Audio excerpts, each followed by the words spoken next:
Cinema മാറ്റി വെച്ച് കഴിഞ്ഞാൽ ഇത് തന്നെ ഇന്റർവ്യൂവിലൂടെ സ്റ്റാർ ആവുന്നു, സിനിമ ഓടാതെ പോകുന്നു, പക്ഷെ ഇന്റർവ്യൂ ഇങ്ങനെ ഓടുന്നു. സിനിമയെക്കാളും കൂടുതൽ ഇപ്പൊ നമ്മളാ ചെയ്ത ഇന്റർവ്യൂക്ക് ഇപ്പോഴും ഓടുക, ആൾക്കാർ കാണുക. എനിക്കൊന്ന് ഒരു കൊല്ലമായിട്ട് ആ ഇന്റർവ്യൂ ഓടിക്കൊണ്ടിരിക്കുക. അങ്ങനെ ഒരു സിനിമ എനിക്ക് ഓടുന്നില്ലല്ലോ. അതെ, എന്തെങ്കിലും ആവട്ടെ, രക്ഷപ്പെടും. അല്ല, ഈ അന്യഭാഷാ സിനിമകളിലേക്കും കൂടെ കടക്കണമെന്നുള്ള ഒരു ആഗ്രഹം എപ്പോഴെങ്കിലും ധ്യാനിന് വന്നിട്ടുണ്ടോ? അന്യഭാഷയോ? സ്വന്തം ഭാഷയിലൊന്നും ക്ലച്ച് പിടിച്ചിട്ടില്ലേ അന്യഭാഷ?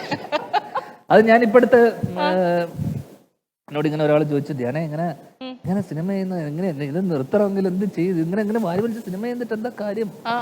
ഞാൻ പറഞ്ഞു, എല്ലാം നിർത്തണം ഒരു കഴിയുള്ളൂ. ഈ എന്താ പറയണ്ടേ, വല്ല മറ്റേ അരിക്കൊമ്പനെയൊക്കെ നാട് കടത്തിയ പോലെ ഒരു ലോറിയിൽ എന്നെ മറ്റേ ട്രാൻസ്ലേറ്ററൊക്കെ അടിച്ചിട്ട് ഏതെങ്കിലും സ്ഥലത്ത് കൊണ്ട് എന്നെ ഇടണം. അങ്ങനെ ഞാൻ അഭിനയം നിർത്തും. അങ്ങനെയാണെങ്കിൽ മാത്രമേ ഉള്ളൂ. പക്ഷെ എന്നോട് കഴിഞ്ഞ ദിവസം ഒരാൾ ചോദിച്ചു, ഞാൻ ഉള്ള പോലെ തുറന്നു പറയും കേട്ടോ, അതിന്റെ പേരിലുള്ളതാണ് ഈ എനിക്ക് കേട്ടോണ്ടിരിക്കുന്നത്. എന്തും പറയാലോ, ഞാൻ മാറ്റി ചെത്ത് വിളിക്കല്ലേ ഉള്ളൂ. അല്ലാതെ ഞാൻ അല്ല, അപ്പൊ എന്നോട് ഒരാൾ ചോദിച്ചു, നമ്മൾ തമ്മിൽ ഭയങ്കര സൗഹൃദമാണെന്നാണ് എല്ലാവരുടെ വിചാരം.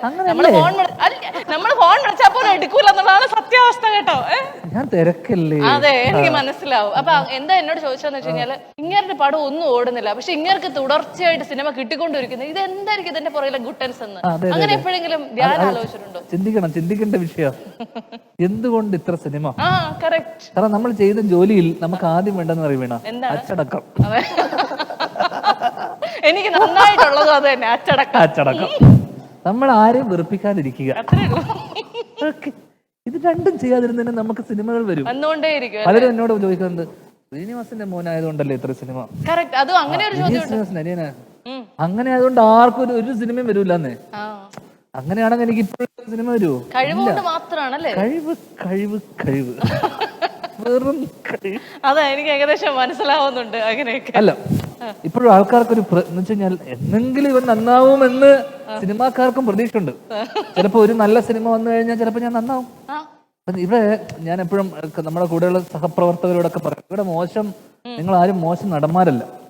നമ്മള് നല്ല സിനിമയിൽ അഭിനയിക്കുമ്പോ ആ സിനിമ നന്നാവുമ്പോഴാണ് നമ്മൾ നന്നാവുക. അല്ലെങ്കിൽ ആ സിനിമയോടൊപ്പം തന്നെ നല്ല സിനിമയിൽ അഭിനയിച്ചാൽ നമുക്ക് നല്ല ഇതുകൊണ്ട് കിട്ടും, മനസ്സിലായി, അപ്രീസിയേഷൻ കിട്ടും. ആ സിനിമ മോശമാണ്, നമ്മൾ എത്ര കഷ്ടപ്പെട്ട് ആ സിനിമയിൽ അഭിനയിച്ചാലും ഒരു കാര്യമില്ല. അപ്പൊ എന്തിനാ ഈ മോശം സിനിമയിൽ അഭിനയിക്കുന്നു എന്ന് ചോദിച്ചു കഴിഞ്ഞാൽ ഞാൻ ചോദിച്ചിട്ടില്ല അങ്ങനെയൊന്നും. എന്റെ പൊന്നോ, എനിക്ക് അല്ല, ഞാൻ അങ്ങനെ മോശം സിനിമയിൽ നമ്മൾ ആരും തന്നെ അങ്ങനെയല്ല, ആരും തന്നെ മോശം സിനിമ എന്ന് വെച്ചിട്ടില്ലല്ലോ നമ്മൾ അഭിനയിക്കുന്നത്. ചിലത് കഥ കേൾക്കുമ്പോൾ നമുക്ക് തോന്നും ഇത് കുഴപ്പമില്ലാത്ത സാധനമാണ്, മോശമാണ്. പക്ഷെ ചില നമ്മൾ പറയും, ചില നമ്മുടെ സുഹൃത്തുക്കൾക്ക് വേണ്ടി ചെയ്യും. പലതിനും പല കാരണങ്ങളുണ്ട്. പിന്നെ ഞാൻ കൊറോണ വന്നപ്പോ ഞാൻ പല സ്ഥലത്തും പറഞ്ഞിട്ടുണ്ട്, കൊറോണ വന്നപ്പോ ഞാനേ കണ്ണും പൂട്ടി കുറെ പടം അങ്ങോട്ട് കമ്മിറ്റ് ചെയ്തു.